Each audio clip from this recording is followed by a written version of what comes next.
안녕하세요. 강동선 AB아동발달연구소 소장 강동선입니다. 오늘 제가 알려드릴 내용은 속어입니다. 아마 속어에 대해서도 많이 들어보셨을 거예요. 강화와 속어 벌, 우리가 행동 중계, 예전에 행동 수정, 응용 행동 분석을 할 때는 가장 기본이 되는 행동의 원리 중에 하나라고 보시면 돼요. 그리고 강화 못지않게 이 속어 전략도 잘 활용하는 것이 이후에 어떠한 학습이나 언어를 가르칠 때도 중요하고요. 그리고 행동 중재, 특히 우리는 도전적 행동이라고 하는 그 문제 행동을 좀 제거를 할 때 이 속어 전략을 적절하게 잘 사용해야 된다는 겁니다.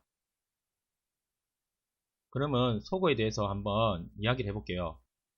이미 강화되어 온 행동입니다. 더 이상 강화되는 결과를 갖지 못하였다. 향후 그 행동이 더 이상 발생하지 않는다. 우리가 강화가 뭐였어요? 강화인을 받았을 때 그 행동은 더 증가하고 유지가 된 거예요. 자, 어떤 행동을 증가시키기 위해서는 내가 좋아하는 것이 주어진다는 것을 알게 되거나 아니면 우리가 부적 강화에서 이야기했듯이 혐오 자극, 싫어하는 것을 제거해줬을 때 그 행동이 증가한다고 했죠. 그러니까 강화된 이력을 받았던 그것이 발생하지 못하게 된다면은 결국에는 강화인을 받아왔는데 강화되어 온 강화인을 받아왔는데 그 강화인이 더 이상 나에게 주어지지 않는다든지 아니면 어떠한 혐오 자극을 제거해줘서 행동이 증가했는데 혐오 자극이 더 이상 제거되지 않는다든지 라는 결과를 통해서 그 행동이 더 이상 강화를 받지 못하면은 자연스럽게 그 행동은 줄어들게 되거나 이후에 사라지게 된다 라는 것이 속어에 대한 개념입니다. 예를 통해서 보면요. 자, 여기에 동선이가 자동 판매기에 돈을 넣어요. 자동 판매기에서 음료수가 나오지 않습니다. 이때까지 이 행동을 강화시켜온 강화인은 자동 판매기에서 나오는 음료수였어요. 근데 이 강화인이 더 이상 제공되지 않다 보니까 어떤 결과가 나오느냐. 미래에 동선이는 자동 판매기에 더 이상 돈을 넣으려고 하지 않는다라는 겁니다. 그래서 그 행동, 강화받아온 행동이 강화인을 받지 못하다 보니까 자연스럽게 행동이 줄어들게 된다는 거죠.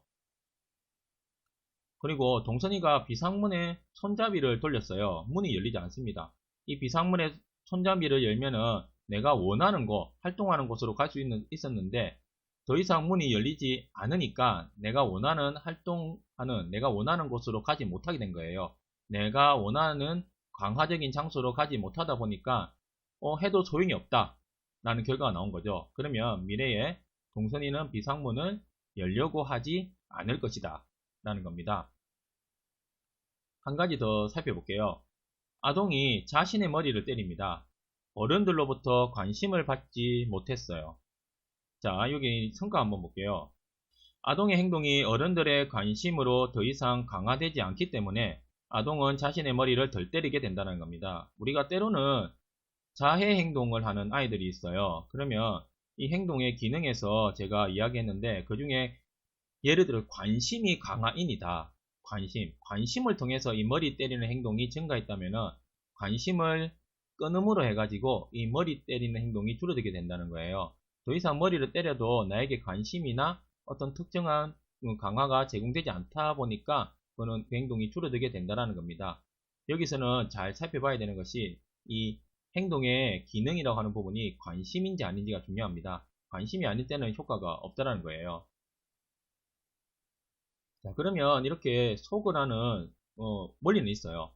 행동이 줄어든다는 거죠. 당연히 도전적 행동이라고 하는 문제 행동이 줄어들 때 우리가 속어 전략을 그러면 쓰면 되겠네 라고 생각하지만은 그게 쉽지 않습니다. 속어가 그냥 자연스럽게 이루어지지 않는다는 거예요. 여기에 보면은 속어 폭발이라는 부분이 있거든요. 자, 한번 먼저 읽어볼게요. 행동이 더 이상 강화되지 않을 때 다음과 같은 일이 일어날 수 있다 라는 겁니다. 강화되는 자, 속어가 되어갈 때 자연스럽게 속어되는 것이 아니라 어떻게 되느냐, 행동의 빈도, 지속시간, 강도 등이 증가할 수 있다는 거예요. 그리고 새로운 행동이 일어날 수도 있습니다. 정서적 반응 또는 공격적 행동이 일어날 수도 있다는 겁니다. 자, 예를 한번 들어볼게요. 한 아동이 있어요. 자, 마트를 가는 거 엄마는 계속 조릅니다. 왜 그러냐? 마트를 가게 되면은 내가 좋아하는 그 음식, 때로는 과자, 장난감 등이 될 수 있겠죠. 자, 이러한 부분이 목적이기 때문에 계속 특정 시간 저녁 되면은 마트 가자, 마트 가자, 마트 가자라고 이야기합니다. 그러면 엄마는 이제 마트에 데려가는 거예요. 그리고 원하는 것을 한 개 사주고 나오게 되는 거예요. 이게 계속 반복되는 겁니다. 그러면 이 마트 가자고 하는 행동, 강화되어 오는 행동이 줄이려면 어떻게 했느냐? 소고 전략을 쓴다라는 거죠. 전문가한테 이야기를 들으니까 소고 전략을 쓰면 되겠다. 그러면 마트를 가자 해도 안 가는 방법도 하나 있을 수 있고요. 마트를 갔는데 내가 원하는 걸 사지 않고 나올 수도 있습니다. 예, 그런 것 같이 강화인을 제거해 버리는 거죠. 강화인을 더 이상 받지 못하게 되면 그 행동이 줄어들 거라고 생각하지만은, 그러면 안 간다고 했을 때 아이가, 이 아동이 그냥 바로 안 가게 될까요? 그게 아닙니다. 마트 가자, 마트 가자, 마트 가자, 마트 가자. 자, 더 많이 이야기하고 더 오랫동안 이야기하고 더 세게 이야기할 수도 있습니다. 때로는 마트 가자 하면서 문을 두드릴 수도 있어요. 안 그러면 어머니를 꼬집는다든지 옷을 잡아 당긴다든지 이런 정서적 반응이나 공격적 행동도 일어날 수 있다는 겁니다. 그래서 우리가 소고 전략으로 그냥 어떠한 도전적 행동이 있을 때 바로 줄어들 수 있는 것이 아니라, 이런 소고 전략을 쓴다 하더라도 이러한 부분이 있다 보니까 이 전략을 쓸 때는 우리가 큰 마음을 먹고 큰 마음가짐을 가지고 해야 된다는 거예요. 이러한 부분이 일어날 수 있다는 것도 충분히 고려해서 장기적으로 보고 진행을 해야 된다는 겁니다. 이러한 부분 때문에 이거 내가 쓰는 전략이 효과가 없는 건가? 라고 생각할 수도 있거든요. 근데 그게 아니라는 거예요. 그리고 자발적 회복이 있습니다. 이 속옷 폭발 잘 지났어요. 하니까 이제 어느 순간 마트 가자 소리를 안 했어요. 어머님이 장기적으로 전략을 잘했고요. 그런데 어느 순간 이 행동이 다 없어졌다고 생각했는데 또 한 번씩 마트 가자, 마트 가자 말 고민하거든요. 이 행동이 이제 없어진 줄 알았는데 또 왜 갑자기 하는 걸까? 이걸 자발적 회복이라고 해요. 행동이 일정 시간 동안 일어나지 않다가 그 이후에 다시 일어날 수 있다라는 겁니다. 그런데 이때도 장기적으로 우리가 중재를 해줘야 되는데, 이때 잘못 강화가 돼버리면은, 여기 나오지만은 이후에 간헐 강화에 대해서 이야기할 건데요. 간헐 강화가 될 가능성이 있습니다. 이때 잘못해서 마트에 가버리면은 그 행동은 이제 줄이기에는 더 힘들다는 겁니다. 그래서 이후에 다시 한번 이렇게 자발적 회복이라고 해서 발생할 수 있다는 걸 한번 고려하셔야 돼요. 그리고 소고 저항이라는 부분이 있습니다. 소고라는 게 효과는 바로 나타나지 않아요. 그리고 행동의 감소는 상당한 시간이 걸린다는 겁니다. 그리고 강화의 제공이 종료되더라도 행동이 얼마간 지속될 것이다. 이 내용을 종합해 보면요, 우리가 소고 전략을 쓰더라도 소고 폭발도 겪지만은 그 행동이 일정하게 유지되더라도 바로 이렇게 우리가 눈에 띄게 바로 줄어들지는 않는다는 거예요. 그러다 보니까 장기적으로 우리가 봐야 되고 상당 기간 이게 오랫동안 지속이 된다는 겁니다. 이게 행동이 강화되어 온 행동이 저항을 받아서 이게 더 줄어들지 않는다는, 이거는 개념이거든요. 그래서 우리가 소고 저항에 대한 부분도 잘 한번 고민해 보셔야 됩니다. 우리 아까 말했던 소고 폭발, 자발적 회복, 소고 저항, 이러한 부분 때문에 행동 중재를 할 때 소고라는 전략을 써야 되지만은 이 소고라는 전략을 쓸 때 잘 유지하지 못하고 결국 포기해 버리는 상황이 오는 것이 이 개념을 조금 설명할 수 있어요. 자, 그래프로 한번 제가 소개를 한번 해드리면요, 소고 전에 강화되어 온 행동이 있습니다. 유지되고 있었죠, 어느 정도. 자, 그런데 자, 우리가 소고라는 전략을 썼어요. 그러면 우리가 이 행동이 바로 줄어들었느냐? 안 그럼 바로 그 이후에 보면 여기 소고 폭발을 보시면은 그 행동이 일시적으로 이렇게 증가한다는 거예요. 예, 이걸 폭발의 개념으로 이렇게 했고요. 그리고 행동이 바로 줄어드는 것이 아니라 폭발의 과정을 겪지만은 상당한 시일 동안 이 행동은 소고 저항에 의해서 유지가 되어 온다는 겁니다. 그리고 어느 정도 이렇게 줄었다고 생각했는데, 자, 오른쪽에 보시면은 자발적 회복이 돼서 다시 나타날 수 있어요. 근데 이게 보통 보면은 소고의 일반적인 경향입니다. 아이들마다 다른 그래프로 나타나지만은 이게 일반적인 경향이기 때문에, 근데 결론적으로 이 소고라는 전략이 만약에 맞다면은, 자, 마지막에 보시면은 이 행동이 일정한 비율로 줄어든 걸 볼 수 있을 거예요. 그래서 이 비율까지 가기 위해서 많은 과정을 거치는데, 이 과정에서 우리가 인내심이나 장기적인 관점을 가지지 못하면은 그 소고 전략은 실패할 수 있다라는 겁니다. 자, 그러면 소거 절차에 보면요. 아까 제가 앞에서 한번 이야기한 부분입니다.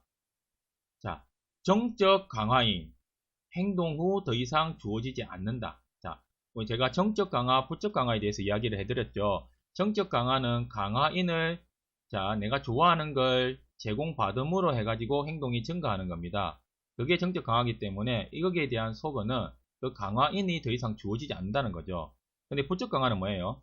혐오 자극을 제거해 줌으로 해가지고 행동이 증가했죠. 그러면 이 혐오 자극이 더 이상 제거되지 않으면 이 행동이 줄어든다는 겁니다. 이게 소거라는 거는요, 강화가 되는 받은 이력이 있었죠.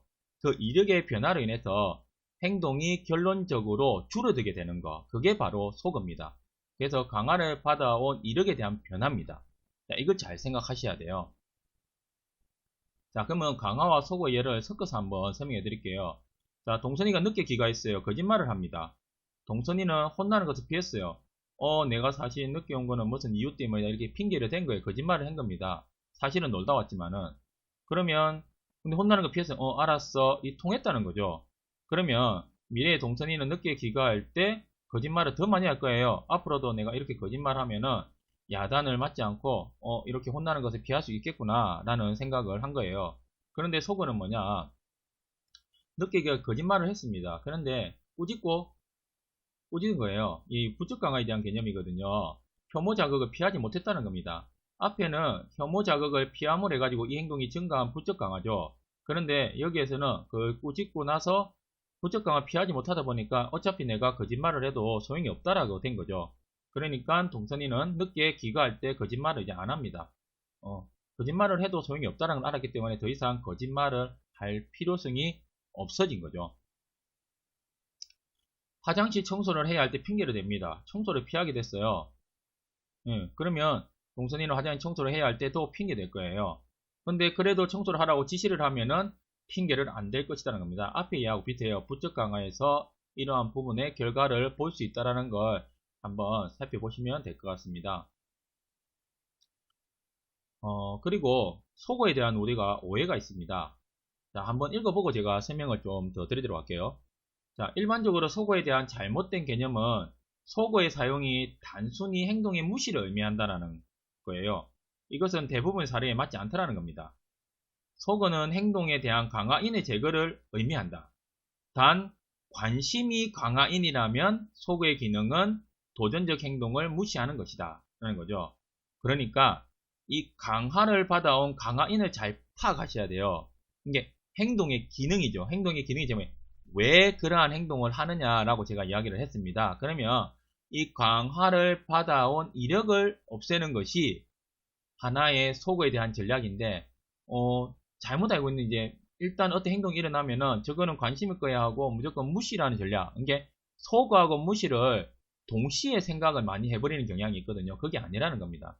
어떠한 걸 통해서 행동이 증가되어 왔는지에 따라서 거기에 어떠한 속어 전략을 써야 되는지, 강화인을 제거하든지 아니면 혐오 자극을 제거하지 못하게 한다든지 이러한 전략들을 잘 써야 된다는 거예요. 자, 이 부분 있기 전에 이거는 이제 좀 예전에 극단적인 행동주의 내용일 수도 있는데요. 어떤 마트에 있어요. 마트에 있으면은 누가 도둑질을 하는 거 본 겁니다. 도둑질을 하는 거 본 건데, 난 속어 전략을 쓸 거야 라고 해서, 자, 나는 도둑질을 하는 것도 내가 아마 관심을 보여주지 무시를 해버리면은 저 도둑질을 하는 행동은 줄어들 거야 라는 생각을 하게 된 거예요. 그래서 도둑질을 하는 동안 아무런 반응도 하지 않아서, 자, 도둑이 물건을 다 가지고 가버린 사태가 있었어요. 자, 이거는 어떠한 책에 나오는 예인데, 그만큼 이제 우리가 속어에 대한 오해에 대해서 좀 극단적인 예를 이야기했지만은, 자, 이때는 이게 그 도둑이 도둑질을 하는 행동, 강화를 받아온 행동은 이 사람의 관심에 의해서 받았던 게 아니죠. 이 물건을 획득함으로 받은 거잖아요. 그럴 때는 물건을 획득하지 못하게 하는 것이 하나의 속어의 전략이 될 수 있다는 겁니다. 자, 이건 제가 여담으로 이야기 드린 거고요. 속어 효과에 영향을 미치는 요인을 보면요. 자, 강화 계획. 자, 이후에 나올 거예요. 강화 계획은 속어가 행동을 급격히 감소시키는지 아니면 점진적으로 감소시키는지 부분적으로 결정한다는 겁니다. 속어 후 강화의 발생은 속어 효과에 영향을 미친다라는 겁니다. 자, 연속적 강화와 간헐 강화를 참고하시면 되는데요. 자, 한번 보시면요. 이후에 나올 거예요. 연속 강화하고 간헐 강화에 대해서 나올 건데, 연속 강화는 한마디로 이야기하자면 계속 이렇게 이 행동을 할 때마다 강화를 받아왔어요. 그러면 소거를 하면은 계속 받아왔는데 내일도 안 주고 모레도 안 주고 계속 안 주네 하면은 그 행동은 급격하게 좀 줄어든다는 거예요. 이 여러 소거 폭발 과정도 거치지만은 일반적인 경향은 이렇게 간다는 겁니다. 그런데 간헐 강화 줄 때도 있고 어떨 때는 주고 계획적으로 준다는 거예요. 자, 우리가 간헐 강화가 되면 행동을 유지하는 이런 이제 효과가 있는데, 간헐 강화를 통해서 행동이 유지되어 오면은 그 행동을 소거되는 것도 그만큼 잘 되지 않는다는 거예요. 이게 이제 우리가 강화 전략을 쓰고 행동 중재 전략을 쓸 때 상당히 중요한 요소인데요. 이 부분은 제가 간헐 강화에 대해서 강의를 올릴 때 제가 좀 더 설명해 드리도록 할게요. 근데 아마 기본적으로 이 개념을 아시는 분은 연속 강화에 의해서 이제 강화를 받아온 것은 소거가 되기 쉽다. 그 행동은 소거되기 쉽다. 근데 간헐 강화에 대해서 받아온 거는 어렵다라는 거고, 이제 더 오래 걸린다는 거죠. 그리고 앞에 보시면은, 자, 소고 강화의 발생은 소고 효과에 영향을 미친다라는 건데, 이게 뭐냐면은, 자발적 회복이 있거나 안 그러면 이후에 또 이제 간헐 강화처럼 또 강화를 받아버리면요, 이 행동은 더 감소시키기 어렵게 된다라는 거. 아이들의 행동을 보면은 이러한 간헐 강화에 의해서 안 그러면은 이후에 받은 소거 전략을 잘못 활용함으로 해가지고 오히려 이전에는 빨리 감소시킬 수 있는 행동도 지금은 더 감소시키기 힘든 행동으로 발전해 버린 건 아닌지라는 걸 한번 생각해 보자라는 겁니다. 네, 소거에 대해서 알려드리고, 아마 간헐 강화나 이런 부분하고 같이 섞어서 이야기하고 벌에 대한 부분이 한번 다 강의가 이루어지고 나서 이 전체를 비교해서 제가 설명을 한번 드릴게요. 그러면 좀 더 잘 이해할 수 있을 거라고 생각합니다. 자, 오늘 강의는 여기까지 하겠습니다. 감사합니다.